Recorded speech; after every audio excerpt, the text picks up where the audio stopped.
The de la catastrophic, the Mount Everest of dumb assassination attempts. The kind of failed plots that make you genuinely question whether history was secretly written by drunk interns with a fetish for slapstick.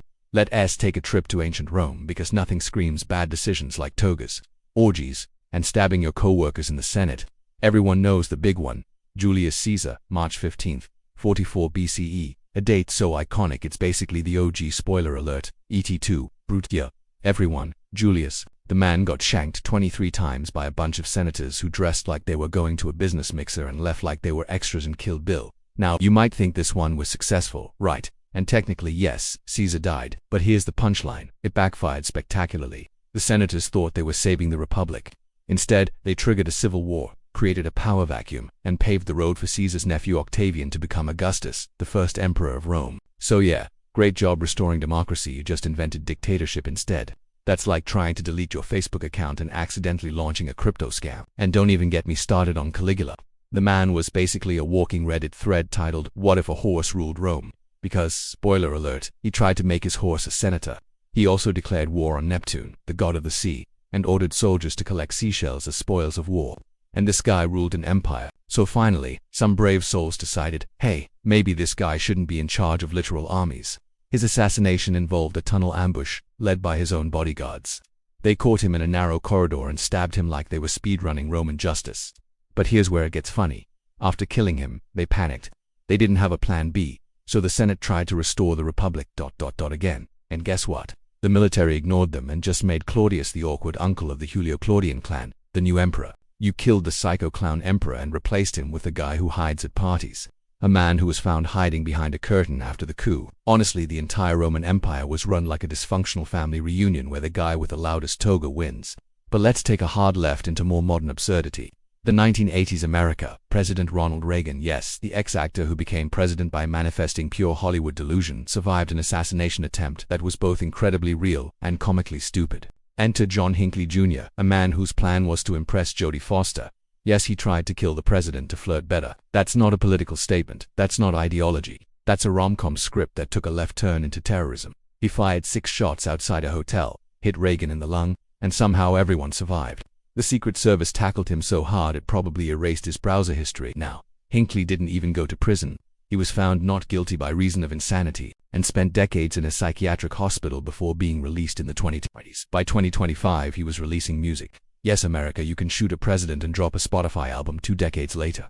Try explaining that to any other country. He did what to impress a girl? Yeah, and now he's on tour. And while we're roasting American presidential fails, let's not forget Andrew Jackson, the first president to survive an assassination attempt personally. Why? Because when the would-be assassin's 2 pistols both misfired, Jackson didn't run.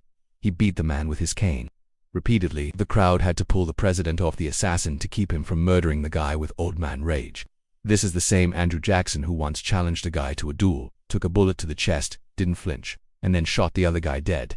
If Jackson lived today, he'd be the guy fighting neighborhood raccoons with a golf club shirtless on TikTok. Back to Europe now, because royal dumbassery is a continent-wide phenomenon. Take King Alexander I of Yugoslavia.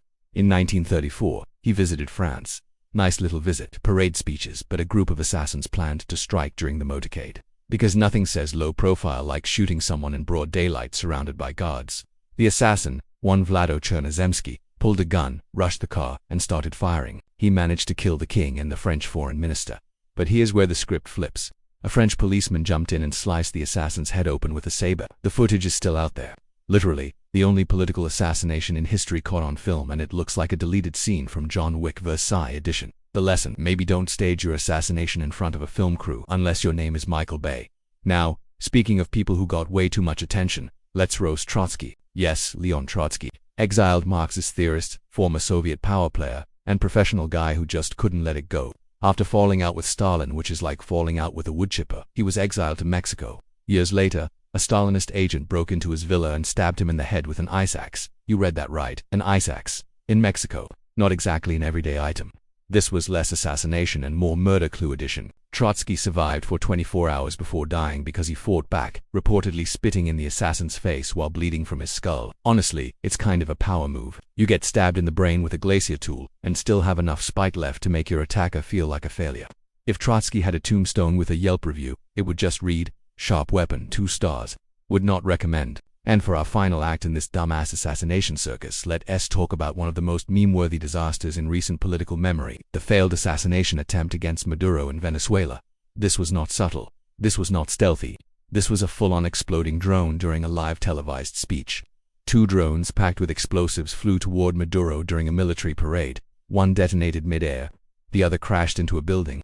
Nobody died, except maybe the last shred of credibility the Venezuelan regime had. The government blamed everyone from Colombian exiles to American saboteurs to rogue cab drivers and Maduro. He just kept talking like nothing happened. Sirens going off, smoke in the background, soldiers running, and Maduro was up there acting like he'd just heard a loud car backfire. Honestly, the man has the vibes of a narcissist in denial and the posture of a man who lost a Call of Duty match to an 80. So what's the moral here? Don't try to assassinate world leaders with drones unless you've practiced. And definitely don't stream it live. The only thing that died that day was the idea of Venezuelan military competence. So, in conclusion, because yes, there has to be a conclusion, assassination attempts have been a part of human history for as long as power existed. But unlike what Hollywood wants you to believe, most of them are not sleek, sexy, or successful. They are clumsy, confusing, and often involve complete amateurs who think stabbing a guy in the middle of a parade while dressed like a lampshade is a viable strategy. We glorify revolutionaries, but half the time, these folks were just dudes with rage issues and access to outdated weaponry. If anything, this entire episode should remind you that history isn't made by geniuses, it's made by weirdos who sometimes get lucky and often screw up. So hard the butterfly effect causes world wars. And speaking of butterfly effects, now is your chance to create your own, by smashing that subscribe button like you reach Jackson with a cane. Comment below with your favorite assassination fail or your favorite dictator beard. And remember, those who fail to learn from history are doomed to plan another assassination with a goddamn potted plant. This has been Midnight Meme Historian, educating you one sarcastic body count at a time.